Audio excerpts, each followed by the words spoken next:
Your key to affordable housing.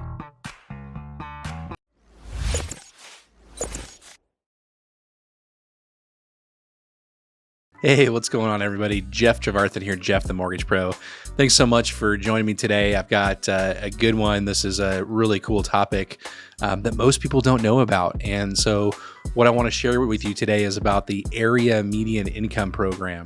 You've probably never heard of it. Most lenders don't even talk about it. Most lenders don't even know that they have it. But it applies to everywhere across the United States. So if you're trying to buy a home and you're a first-time home buyer, then this program could be for you. But first, do me a huge favor. If you like my show here, go ahead and hit that like button down below. And if you really like my stuff and you want to subscribe and see when the different videos come out, go ahead and hit the subscribe button as well. That really means a lot to me. Trying to do the best I can on YouTube for you guys and get you the best content that I possibly can. So, all right, let's dive into this area median income thing that you've probably never heard of again. We're going to explore this program a little bit here.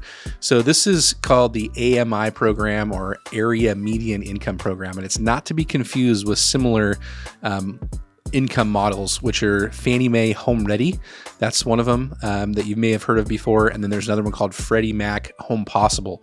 So AMI is not the same thing. This is a slightly different program. And let's talk about here what the guidelines are. So first of all, this AMI program, or Area Median Income Program, is for Fannie Mae and Freddie Mac loans only. Okay. The second thing is that it's for 30-year fixed loans only. You can't do a 15-year fix. You can't do any ARMs or anything like that. Only 30-year fixed loans apply to this. This is for primary residences only. And then we can actually go up to 97% loan to value in this particular program.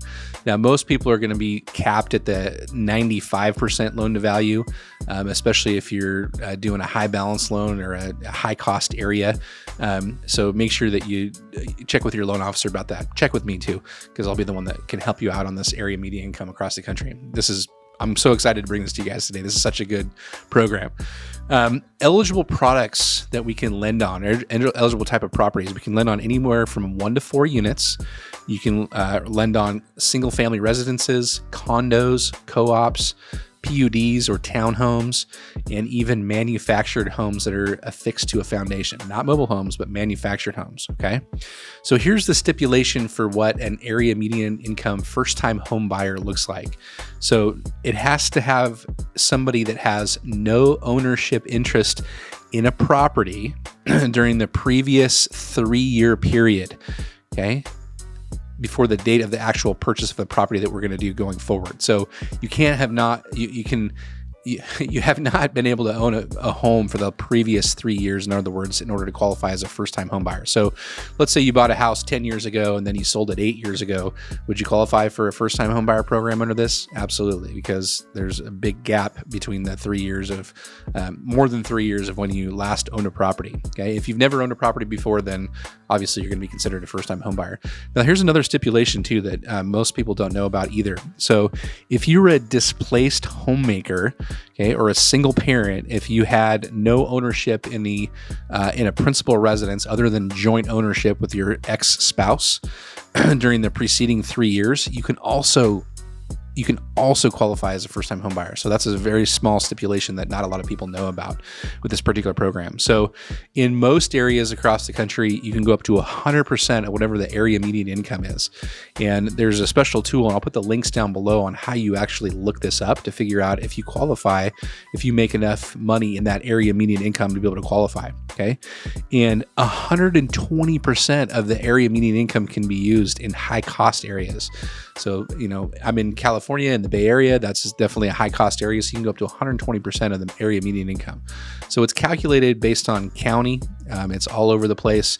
So make sure that you check these links that I'm going to put down below in the description to be able to see if you qualify for this area median income program. Okay.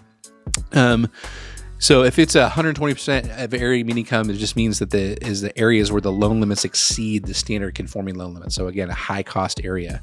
So 2 places you can look for the AMI. Okay, one is with the Fannie Mae lookup tool, and one of them is the Freddie Mac lookup tool. And again, I'll put those links down below. They're big, long email or web addresses, so I can't really tell you exactly what they are on the video here, but I'll link them down below so that you actually have what those links are if you want to look it up on your your own. Okay. If you're working with somebody like me, a good lender is going to be able to look these up for you. So don't think that you have to qualify yourself when you're trying to buy a house. There's certain ways and things that we can do to look it up for you. And it's actually probably easier for us to do it that way. Okay. Here's a couple stipulations when you're calculating this. We have to use your base income.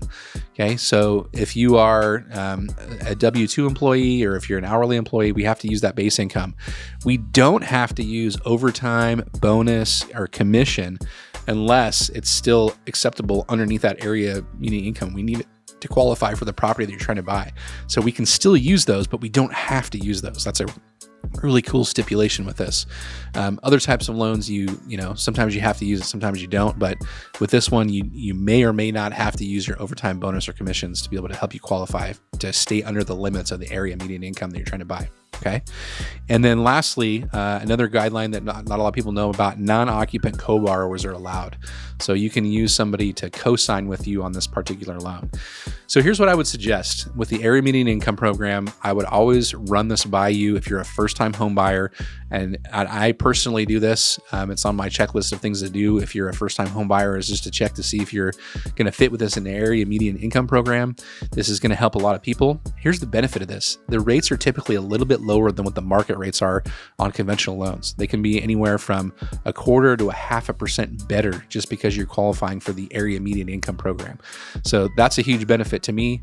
I think it should be a huge benefit for you. And if it sounds good, make sure that you reach out to me or check on this area median income when you're buying your first property. If you guys have any questions at all about this, feel free to reach out to me. I'm going to put my calendar link below. I'd love to be the one that helps you buy a house in the coming year and help you out in your journey to wealth building through home ownership. Okay. Have a great one, guys. We'll chat with you on the next show. See ya.